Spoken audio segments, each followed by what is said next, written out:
I didn't sign up for any climbing. I'm Joe Nail. I'm a member of the military's marathon and endurance teams. And last summer, I ran 50 marathons and did 50,000 push-ups across all 50 states in order to raise money and awareness for military veterans. Veteran transitions are important to me in part because of my own family. I have a lot of extended family, cousins, a couple of uncles, grandparents who served in the military. And then my dad was never a uniformed service member, but he deployed to Afghanistan as a military contractor when I was still in high school. And in each of those cases, whether it was friends, mentors, family members, I realized that oftentimes people, when they transition into civilian life, they lose so many of the things that gave them meaning. So we have these folks, many of whom have been willing to give everything, including their own life, for us. And in practice, when they get to civilian life, in addition to PTSD or other things they may be dealing with, it may just be really challenging to find what that next step looks like.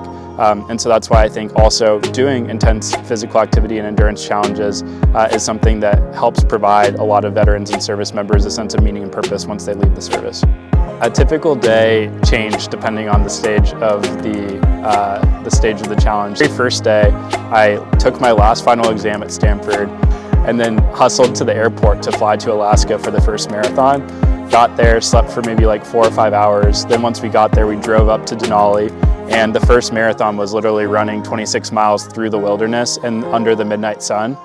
Run the marathon, finished the marathon, did the 1,000 push-ups, slept for like 2 or 3 hours in a yurt, which basically is like this structure with a hole at the top that allows light to pour through, so it wasn't even great sleeping. Then drive back down to the airport, get on a plane, got to Honolulu, slept for 5 or 6 hours, and then up the next day to do the whole thing over again. I would run the marathon, usually probably starting around 5 o'clock in the evening. So the first half would be, definitely hotter, but it would get cooler as we finish out. And then I would finish the push-ups afterwards, directly after the marathon, try to get into an ice bath as quickly as possible, take another shake, ideally get at least 1,000 calories in directly after the marathon, and then try to get to sleep. And then next day, you're either traveling and doing the same thing all over again, or in a couple of cases, you have built-in rest days. I think I got about 40 marathons into the summer. I think it was number 38. And I actually felt like at that point that my body had really acclimated to the effort and it was no longer that difficult. I actually was saying to the crew, maybe I should have made the challenge a little bit more challenging. The next day when I was actually running down the mountain, one of my friends texted me and he said, "Hey, here's my record for the fastest time I've run down this mountain," which was basically running 6-minute pace. He's like, "I bet you can't beat me." So I was like, all right, well, I'm gonna go for it. So while I was running down this mountain, I literally tore off the heel, the bottom of the skin on my foot. Yeah, it's not a pretty sight. You can imagine how unfortunate that would be. And there was no way for me to then continue going up and down because I thought it was gonna be basically too much with pulling additional skin off. Next day in Maine was one of the most painful days of the entire summer because it was so painful that I couldn't even really walk on it.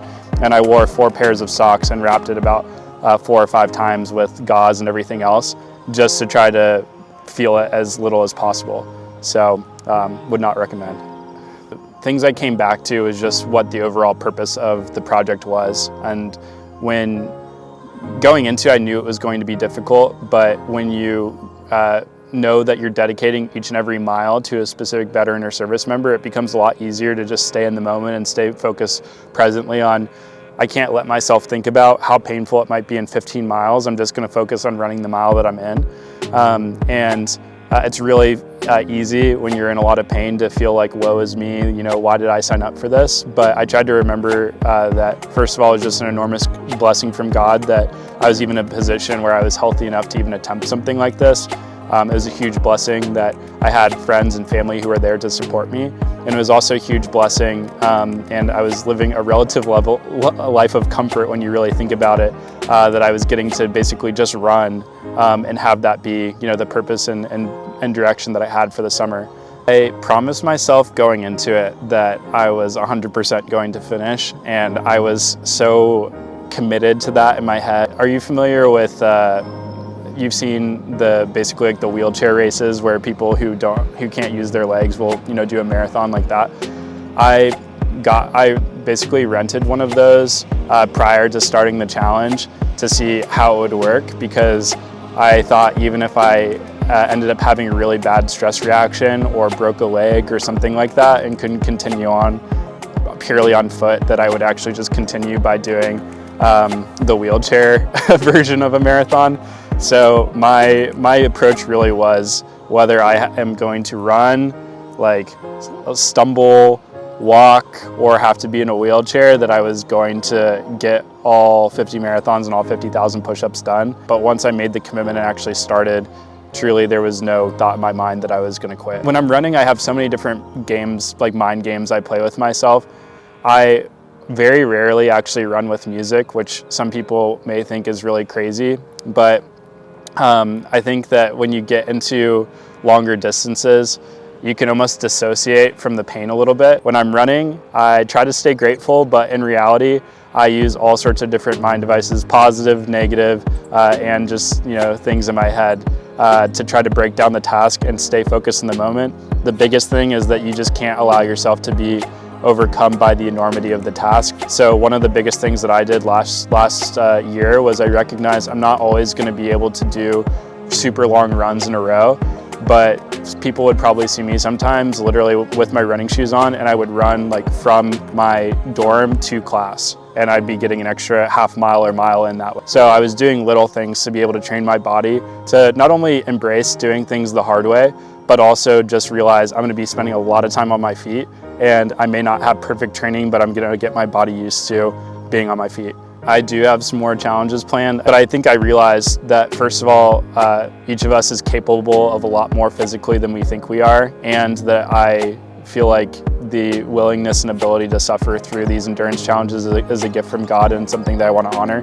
So the two next things that I'm working on, one is that this summer I'm organizing a relay of Christian athletes, and we're going to be taking a literal physical wooden cross, like the cross that Jesus Christ himself would have carried, and we're going to go all the way from the Pacific coast all the way to the Atlantic coast and try to do all 3,000 miles in less than a month. So from the time that the cross leaves the Pacific Ocean to the time that it reaches the other coast, it's never going to stop moving. So we're going to have people running through the night with the cross, through 100+ degree weather, through the desert during the day. So it's another example of trying to use a love for intense physical activity and doing it for a purpose higher than myself. Last summer was in service of country, and this summer will be in service of faith.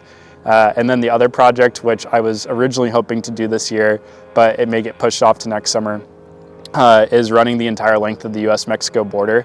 It's 2,000 miles, it's completely wild. A lot of sections of it don't have any road. You're navigating desert, mountains, cartel activity. Now there's active duty military that are deployed there.